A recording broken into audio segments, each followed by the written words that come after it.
Hello नमस्कार साथियों, royal संस्थान उदयपुर में आपका हार्दिक स्वागत है। वेलकम दोस्तों अपनी क्लास चल रही थी एमपी पेट का अपन बहुत अच्छे पीवाईक्यू सॉल्व कर रहे थे और एग्जाम ओरिएंटेड एग्जाम में आने वाले क्वेश्चन अपन सॉल्व कर रहे थे।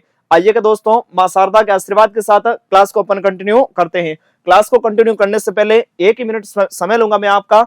एमपी पेट के नए क्रैश कोर्स अपने पास स्टार्ट हो गए हैं, रिकॉर्डेड भी हैं और जिसमें आपको कुछ क्लासेस लाइव भी मिलेगी और हम कोशिश कर रहे हैं आपके लिए एक बहुत बेहतरीन टेस्ट सीरीज भी तैयार करके इसी कोर्स के साथ में आपको प्रोवाइड कराएं। थैंक यू दोस्तों, आप जुड़ना नहीं भूलें हमारे साथ। चलो आज का करते हैं अपन क्वेश्चन सेशन स्टार्ट। और आज का पहला क्वेश्चन है अपना मिक्स चैप्टर रहेगा अपना। खाद है, मेन्योर और बायो फर्टिलाइजर, सीड, इसके सभी के मिक्स ही रहेंगे इकोनॉमी के। यस, पहला क्वेश्चन आपके सामने है, किस कार्बनिक खाद में अत्यधिक कार्बनिक पदार्थ तथा न्यूनतम पोषक तत्व होते हैं? आपको पता होना चाहिए सबको। खादें कितने प्रकार की? 2 प्रकार की, ठीक है। पहली कौन सी होती है? तो होती है स्थूल खाद। कौन सी दोस्तों? स्थूल खाद। और दूसरी कौन सी होती है? सांद्रित खाद। जो अपने पास में सांद्रित खाद होती है उसमें ज्यादा कौन होते हैं? पोषक तत्व। इसमें पोषक तत्वों की मात्रा ज्यादा, लेकिन इसमें कार्बनिक पदार्थ की मात्रा क्या होती है? कम। तो इसमें पोषक तत्व ज्यादा, तो इसमें पोषक तत्व क्या होंगे? बोलो, कम होंगे। पोषक तत्व क्या होंगे? कम। और इसमें ज्यादा कौन होगा? कार्बनिक पदार्थ। तो क्या कह रहा है? किस कार्बनिक खाद में अत्यधिक कार्बनिक पदार्थ तथा न्यूनतम पोषक तत्व? तो ये हो गया आपके पास में अत्यधिक क्या हो गया? कार्बनिक पदार्थ और न्यूनतम क्या हो गया? पोषक तत्व। स्थूल कार्बनिक खाद। बोलो किसमें? स्थूल कार्बनिक खाद। उदाहरण याद रखना है इसमें, कंपोस्ट, वर्मी कंपोस्ट, ये सभी इसके उदाहरण है। और उसमें है कौन अपने पास? ब्लड मील है, बोन मील है, खलिया है, वो सभी मीट मील है, उसके उदाहरण है। चलो बढ़ते आगे। नेक्स्ट टाइम गोबर की खाद तैयार करने की सबसे उपयुक्त विधि, जिसका क्या नाम है? ट्रेंच विधि, किसके द्वारा दी गई? तो किसके द्वारा दी गई? बोलो, सीएन आचार्य। और इसी सीएन आचार्य ने कौन सी विधि भी दी थी आपको बताओ तो? बेंगलोर विधि। कंपोस्ट बनाने की बेंगलोर विधि भी इन्होंने ही दी थी, ठीक है। और इन्होंने कब दी थी बेंगलोर विधि? 1939 में। कब दी थी? बोलो, 1939 में। और बेंगलोर विधि कैसी होती है? अवायवीय विधि है, ठीक है। और अर्बन कंपोस्ट बनाने के लिए उपयुक्त मानी जाती है। इस ट्रेंच विधि की बात करें तो आपको पूछा जाता है इसमें गहराई कितनी रखते हैं? 1 मीटर। गहराई कितनी रखते हैं इसमें? 1 मीटर। और सबसे उपयुक्त विधि कौन सी? एफआईएम बनाने की, तो भी कौन सी आपके पास में? ट्रेंच विधि, ठीक है ना। यस। नेक्स्ट कृत्रिम खाद तैयार करने की एडको विधि किस देश के द्वारा तैयार की गई? एडको विधि, जिसमें अपन कौन से पाउडर का यूज करते हैं? एडको पाउडर का। बोलो किसका यूज करते हैं? एडको पाउडर का यूज करते हैं। और कौन से देश ने दी थी? इंग्लैंड ने। कौन से दी थी? बोलो, इंग्लैंड ने इसको दिया था, ठीक है। और किसने दिया था इसको? हर्चिसन व रिचार्ड ने इस विधि को दिया था। वेरी इंपॉर्टेंट, 2 से 3 बार आपके एमपी पेट में पूछ दिया इसका ईयर। तो ईयर क्या इसका? 1921। क्या बोलो? 1921। यस। बढ़ते नेक्स्ट टाइम हरी खाद की फसल को मृदा में दबाने का सबसे उपयुक्त समय कौन सा है? हरी खाद भी आपके पास में कितने प्रकार की होती है? बोलो, 2 प्रकार की, ठीक है। पहले कौन सी होती है? इन सिटू। कौन सी? बोलो, इन सिटू। और दूसरी कौन सी होती है? Ex situ. कौन सी होती है? बोलो, एक्स सिटू। इन सिटू और एक्स सिटू। इन सिटू में अपने पास कौन आते हैं? जिस खेत में आपने फसल उगाई है उसी में दबा देते हैं। और इसमें आप 12 साल के फसल को दबाते हो, ठीक है ना। यस। तो कब दबाते हैं उसको? 50% फूल आने पर उसको दबाते हैं। हरी खाद है तो जो पौधा उगाया उसके क्या फीचर होने चाहिए? तो उसके फीचर क्या होने चाहिए? बोलो, जल्दी से वो वानस्पतिक वृद्धि करे और कम समय में अपना जीवन चक्र पूरा करे, रोग व कीटों को शरण नहीं दे, ठीक है। और मुख्यतः किस फैमिली से? लेग्यूमिनेसी कुल से होना चाहिए। यस। तो ये किसकी बात होगी? बोलो, हरी खाद की। बढ़ते आगे। निम्न में से कौन सी कंपोस्ट बनाने की विधि इंस्टीट्यूट ऑफ प्लांट न्यूट्रिशन ने विकसित की? तो किसने की थी? कौन सी की थी? बोलो, इंदौर। और इंदौर विधि किसने? अल्बर्ट होवार्ड व यशवंत डी वार्ड। और ये कैसी विधि है? बोलो, वायवीय विधि। कैसी विधि है? वायवीय विधि होती है ये, ठीक है। ध्यान रखना आप अच्छे से। बढ़ते हैं नेक्स्ट। वर्मी कंपोस्ट में एनपीके की मात्रा, किसकी मात्रा? बोलो, एनपीके। तो वर्मी कंपोस्ट में एनपीके आपको सीयूटी के अकॉर्डिंग पूछे तो सीयूटी में एक बार ये आंसर माना गया। नाइट्रोजन कितना होता है इसमें? 3, ठीक है। फास्फोरस कितना होता है इसमें? तो फास्फोरस 1। और पोटेशियम कितना? बोलो, 1.5 ये होता है इसमें एनपीके अकॉर्डिंग टू सीयूटी। लेकिन कई सारी बुकें हैं जो स्टेट बोर्ड में चलती है, उसमें इसको कितना माना गया है? 1.2 से 2.5 और 1.7 से 1.8 और 1.0 से 1.5, उसमें ये वाला आंसर माना गया, राइट है। सीयूटी में तो यही आपको आंसर करना है और बाकी स्टेट के एग्जाम में उसमें आप ये आंसर कर सकते हो, ठीक है। यस। बढ़ते आगे। नेक्स्ट, फार्म कंपोस्ट में नाइट्रोजन की मात्रा देखो जो अपने पास में कंपोस्ट है, कंपोस्ट कितने प्रकार की होती है? 2 प्रकार की। कंपोस्ट कितने प्रकार की बोलो? 2 प्रकार की। पहली कौन सी होती है? तो उसको अपन बोलते हैं फार्म कंपोस्ट, और दूसरी कौन सी होती है? इसको अपन क्या बोलते हैं? शहरी कंपोस्ट। क्या बोलते हैं उसको? शहरी कंपोस्ट, या उसको बोल दो अर्बन, और इसको बोल दो रूरल। ठीक है। इसमें नाइट्रोजन की मात्रा कितनी? तो इसमें नाइट्रोजन मात्रा 0.5%, और इसमें नाइट्रोजन कितना बोलो? 1.5% नाइट्रोजन की मात्रा पाई जाती है। ठीक है, यस, ये बात आपको ध्यान में रखनी है। नेक्स्ट है, वर्मिंग कंपोस्ट बनाने हेतु किस किस्म के केंचुए काम में लेते हैं? तो वर्मिंग कंपोस्ट बनाने हेतु किस किस्म के केंचुए काम में लेते हैं? एपिजिक, एंडोजिक, डायोजिक और सभी। तो वर्मिंग कंपोस्ट के लिए अपन किसकी सहायता से बनाते हैं? केंचुए। अब केंचुए कितने प्रकार के होते हैं? 3। कितने बोलो? 3। पहले कौन से? पहले होते हैं एपिजिक। बोलो कौन से? एपिजिक। दूसरे कौन से बोलो? एंडोजिक। कौन से बोलो? एंडोजिक। एंडोजिक। और उसके बाद में कौन से? डायोजिक। कौन से बोलो? डायोजिक।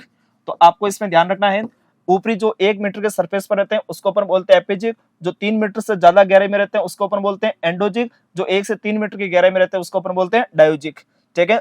ऐसे ऐसे केंचुए जो अपने पास क्या 90% क्या खाते हैं बोलो?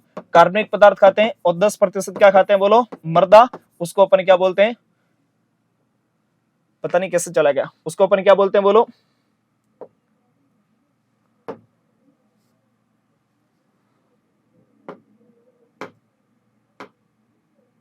ठीक है, उसको अपन क्या बोलते हैं? 10% क्या खाते हैं वो? 10% खाते हैं वो मृदा। उसको अपन क्या बोलते हैं? तो उसको अपन बोलते हैं क्या बोलो?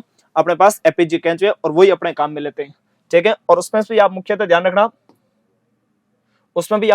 रखना, जो एपिजिक में भी एक पर्टिकुलर स्पीसीज आती है जिसको अपन बोलते हैं आइसिनिया फोइटिडा। क्या बोलते हैं इसको? आइसिनिया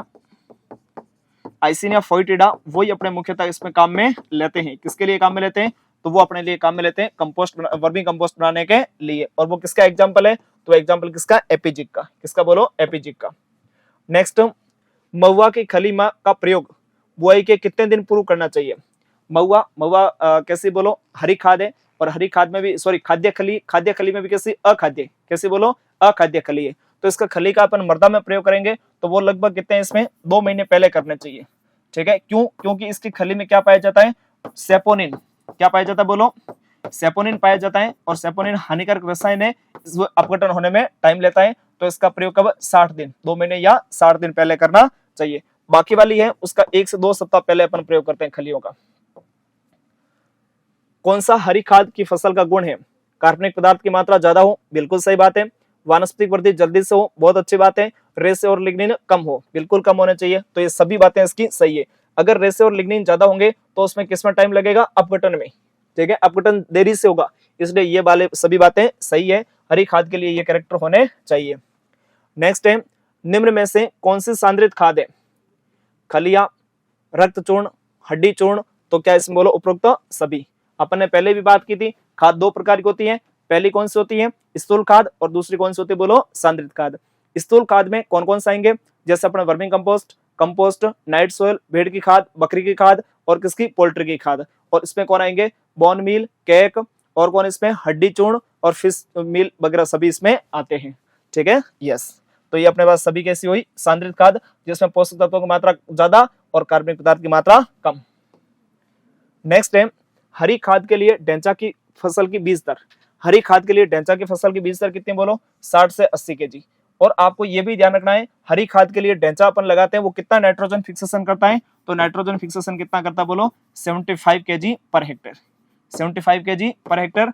ये क्या करता है बोलो? N2 fixation. क्या करता है? N2 fixation. ठीक है। और आपको पूछे 50 से 60 किसकी होती? तो ये बीज दर किसकी होती बोलो? सनई। किसकी होती है? सनई। और सनई नाइट्रोजन फिक्सेशन कितना करती है? तो वो नाइट्रोजन फिक्सेशन कितना करती है बोलो? 50 केजी। कितना करती है? 50 केजी नाइट्रोजन फिक्सेशन करती है। ठीक है ना, यस, ये भी ध्यान रखना साथ में। और किसकी? काउपी, जिसको अपन बोलते हैं चंवला या बोलते हैं उसको लोबिया। लोबिया की बीज दर, तो लोबिया की बीज दर 30 केजी और नाइट्रोजन फिक्सेशन कितना? 50 केजी। गवार, तो गवार 20 से 25 केजी इसकी बीज दर और वो कितना उसका? 65 केजी नाइट्रोजन फिक्सेशन। ठीक है, यस। बढ़े आगे। निम्न में से किसकी खली कीटनाशी तथा नाइट्रीकरण की क्रिया को धीमा करने वाले उर्वरक के समान कार्य करती है? तो सभी को बताएं, बोलो कौन इसमें? नीम। नीम किसको धीरे करता है? नाइट्रीकरण प्रोसेस को। बोलो किसकी? नाइट्रीकरण प्रोसेस को धीरे कर देता है, ताकि धीरे धीरे और लंबे समय तक फसलों को क्या मिलता रहे? नाइट्रोजन। लंबे समय तक क्या रहे? और ये नाइट्रोसोमोनास की गति को कम करता है। किसके? नाइट्रोसोमोनास की। दूसरी बात में आजकल जो भी उर्वरक आता है ज्यादातर यूरिया में क्या लिखा आता है? नीम लेपित यूरिया। क्या आता है बोलो? नीम लेपित यूरिया। ठीक है, नीम लेपित यूरिया मतलब पौधे को नाइट्रोजन क्या मिलेगा? धीरे धीरे। क्यों? क्योंकि उसने वो NH3 को नाइट्रेट में कन्वर्ट करना प्रोसेस को क्या कर दिया? स्लो। और कन्वर्ट करने वाला जो नाइट्रोसोमोनास था उसकी एक्टिविटी को रिड्यूस किया इसने। नेक्स्ट है सेपोनिन नामक हानिकारक तत्व निम्न में से किसकी खली में पाई जाती? तो सेपोनिन अपन ने बात किया था महुआ की खली में, और इसीलिए इसका अपन प्रयोग कब करते हैं? 60 दिन पहले, बुआई से 60 दिन पहले इसका अपन प्रयोग करते हैं खेतों में, क्योंकि अपघटन में टाइम लगता है और ये एक ऐसा हानिकारक तत्व है। कैसा बोलो? हानिकारक। नेक्स्ट कुछ और क्वेश्चन है अपने पास में, जैसे डोकेस, ये बीज से रिलेटेड है। डोकेस क्या होती है बोलो? तो बीजों में पाई जाने वाली अशुद्धता, इसको अपन क्या बोलते हैं? डोकेस बोलते हैं। ठीक है ना? यस। और बीजों में अशुद्धता कितने से ज्यादा नहीं हो? 0.1% से ज्यादा नहीं होनी चाहिए। दूसरी बात क्या आएगी बोलो इसमें? तो वो सर्वाधिक किसमें पाई जाती? तो सर्वाधिक किसमें बोलो? गाजर घास में। सर्वाधिक अशुद्धता किसमें? गाजर घास में पाई जाती है। और अशुद्धता को अपन क्या बोलते हैं? डोकेस बोलते हैं। बढ़ो आगे। नेक्स्ट, बाजरा के आधार बीज की पृथक्करण दूरी होगी। बाजरा में आपको पृथक्करण दूरी, और पृथक्करण दूरी किसकी बात कर रहा है? ये आधार बीज की। और दूसरे प्रमाणित के लिए तो कितनी होती है इसमें? 200। और आधार के लिए कितनी होती है बोलो? 1000 मीटर। कितने मीटर बोलो? 1000 मीटर। और इसके लिए बोलो कितनी? 200 मीटर। ठीक है, बढ़े आगे। नेक्स्ट, ग्रो आउट टेस्ट, ये भी बहुत अच्छे एग्जाम में पूछा गया। ARS वगैरह सभी बहुत अच्छे एग्जाम में पूछा गया है। ग्रो आउट टेस्ट किसके लिए करते हैं बोलो? आनुवंशिक शुद्धता के लिए। किसके लिए बोलो? जेनेटिक प्योरिटी के लिए ग्रो आउट टेस्ट किया जाता है। और ये किसमें करते हैं? बीज में। किसमें करते हैं बोलो? बीज में करते हैं। नेक्स्ट है टेस्ट वेट मतलब बोले तो TW। क्या बोलो इसमें? TW। T से टेस्ट और T से क्या आ जाएगा बोलो इसमें? 1000। कौन आ जाएगा? 1000। तो कितने बीजों के भार को बोलते हैं टेस्ट वेट? 1000 बीजों को, 1000 बीजों के भार को अपन क्या बोलते हैं? Weight of 1000 seed is known as test weight. 1000 बीजों के बारे तो उसको अपन ने बोल दिया टेस्ट वेट, और अगर 100 बीजों के बारे तो उसको अपन बोलते हैं सीड इंडेक्स। टेस्ट वेट किसका कितना होता? राइस का 25 होता है, बासमती राइस का 21, गेहूं का 35, फेलेरिस माइनर इसका 2 ग्राम, 35 से 40, जौ का और मक्का और मूंगफली 2 से 250। ठीक है, मुख्य। और बाजरा का 5 से 7 और सरसों का 3 से 5। चलो बढ़े आगे। सरसों वाला, बाजरा वाला कई बार एग्जाम आता है, गेहूं का, बासमती चावल का। आलू के बीजों का सुसुप्त अवस्था दूर करने के लिए क्या काम में लेते हैं? Thiourea. और थाई यूरिया भी कितने काम में लेंगे बोलो? 0.5%। 0.5%। सुसुप्त अवस्था क्या होती है? सब कुछ फेवरेबल होते हुए भी बीज को अपन उसको पानी भी दे रहे हैं, उसको अपन जलवायु, उर्वरक, पोषक तत्व जो चाहिए सब कुछ दे रहे हैं, जलवायु भी उसके फेवरेबल है, फिर भी उसका अंकुरण नहीं हो रहा, तो उसको अपन ने क्या बोला? डोरमेंसी या सुसुप्त अवस्था। नेक्स्ट है अनाज के बीजों का भंडारण के समय नमी कितने प्रतिशत से अधिक नहीं होनी चाहिए? तो नमी कितने प्रतिशत से अधिक नहीं होनी चाहिए बोलो? पहला 10, दूसरा 12, 14 या फिर 18। तो इसमें 12% से अधिक नहीं होनी चाहिए। अनाज है तो अनाज वाली को भंडारण करते हैं 10 से 12 पर। दलहनी है तो उसको अपन करते हैं 8 से 10 पर। ठीक है, और दूसरी है तो उसको अपन करते हैं किसे? 6 to 8 पर। तिलहनी, बोलो कौन सी? तिलहनी। ये इसमें अपन नमी प्रतिशत रखते हैं। तो ये किसकी बात कर रहा था? अनाज वाली। बोलो किसके लिए? अनाज। तो अनाज में 12 से अधिक नहीं होना चाहिए। आंसर कौन सा राइट होगा अपने पास में? सेकंड। बीज क्या बोलो? बीज एक परिपक्व बीजांड है। बीज क्या होता है? परिपक्व बीजांड होता है। और परिपक्व अंडाशय कौन होता है बोलो? फल। दोनों बहुत अच्छे क्वेश्चन है आने वाले। बीज का वास्तविक मान किस पर निर्भर करता है? वास्तविक मान बोले तो इसमें रियल वैल्यू। बोलो कौन इसमें? Real value. तो रियल वैल्यू किस पर डिपेंड करती है बोलो? ऊपर तो कौन आएगा इसमें? Germination percentage. बोलो कौन आएगा? Germination percentage multiply purity percentage और अपॉन कितने बोलो इसमें? 100। तो ये किसका सूत्र हुआ? Real value. तो किस पर डिपेंड होगा? जर्मिनेशन परसेंटेज और किससे? Purity percentage. तो ये दोनों पर डिपेंड है। और किसी भी बीज का आरवी कितने से ज्यादा होनी चाहिए? हमेशा उसकी 75% से उसकी रियल वैल्यू क्या होनी चाहिए? हमेशा ज्यादा होनी चाहिए। नेक्स्ट है टेट्राजोलियम टेस्ट, या जिसको अपन क्या बोलते हैं? TZ test. ये किसके लिए किया जाता है? सीड की वाइब्रिटी, या हिंदी में बोले तो उसकी जीवन क्षमता ज्ञात करने के लिए। अपन को कैसे पता चलेगा बीज जिंदा है या फिर जिंदा नहीं है? तो उसके लिए कौन सा टेस्ट करते हैं? टेट्राजोलियम टेस्ट, या शॉर्ट बोल दो TZ टेस्ट। उसके बाद में सर्टिफाइड बीजों के थैलों पर कौन सा टैग होता है? तो सर्टिफाइड थैलों मतलब बोले तो प्रमाणित बीज, जिसका कौन प्रयोग करता है? किसान। कौन प्रयोग करता है इसका? किसान। और उसके थैलों पर कैसा टैग होता है? बोलो, नीले कलर का। कैसा? नीले कलर का। अंकुरण के दौरान रेडिकल व प्लूमुल मतलब जड़ व तना, तो इसका निर्माण किससे होता है? बोलो, भ्रूण से। पहले कौन बनती है? जड़, और फिर कौन निकलता है? बोलो, तना। तो इसका निर्माण किससे होगा? भ्रूण से होता है। और भ्रूण पोष होता है, वो भ्रूण को क्या देता है? भोजन देता है। और ये क्या उसके करता है? बोलो, इसकी सुरक्षा करता है। भ्रूण की क्या करता है? उसकी सुरक्षा करता है। चलो नेक्स्ट है, निम्न में से कौन से उत्तम बीज के गुण है? तो बीज हो आनुवंशिक रूप से कैसा हो? शुद्ध हो, उच्च अंकुरण क्षमता हो इसकी, रोग मुक्त व परिपक्व हो। तो ये सभी गुण है वो किसके होने चाहिए? बोलो, एक उत्तम बीज, एक अच्छे बीज के गुण होने चाहिए। यस, आगे बढ़े। नेक्स्ट है, आनुवंशिक शुद्धता को बनाए रखती है पृथक्करण दूरी, रोगिंग दोनों, या फिर खरपतवार नियंत्रण। बिल्कुल ये दोनों बातें हैं, ये किसको बनाए रखती है? बोलो, आनुवंशिक शुद्धता को। पृथक्करण दूरी में तो बीज उत्पादन के दौरान, और बीज उत्पादन के दौरान आपने यहाँ मक्का की वैरायटी लगाई थी गंगावन, और बीच में कोई गंगा 2 का पौधा, तो उसको बोला रोग्यू खरपतवार, और उसको हटाने के प्रोसेस को क्या बोलते हैं अपन? रोगिंग। तो रोगिंग भी और पृथक्करण दूरी, ये दोनों क्या बनाती है? जेनेटिक प्योरिटी सीड की मेंटेन रखती है। चलो आज के लिए इतना ही, और ये कोर्स है अपने पास, और अपने संस्थान के बहुत अच्छे गुरुजियों के द्वारा इसको रिकॉर्ड किया गया है। और कुछ क्लासेस हो सकता है आपका अगर ज्यादा प्रेम दिखाया, प्यार दिखाया, अपने दोस्तों के साथ भी शेयर किया, तो इसमें अपन लाइव भी देने की पूरी कोशिश करेंगे। ठीक है दोस्तों, आज के लिए इतना ही, मिलते हैं अपन नेक्स्ट क्लास में।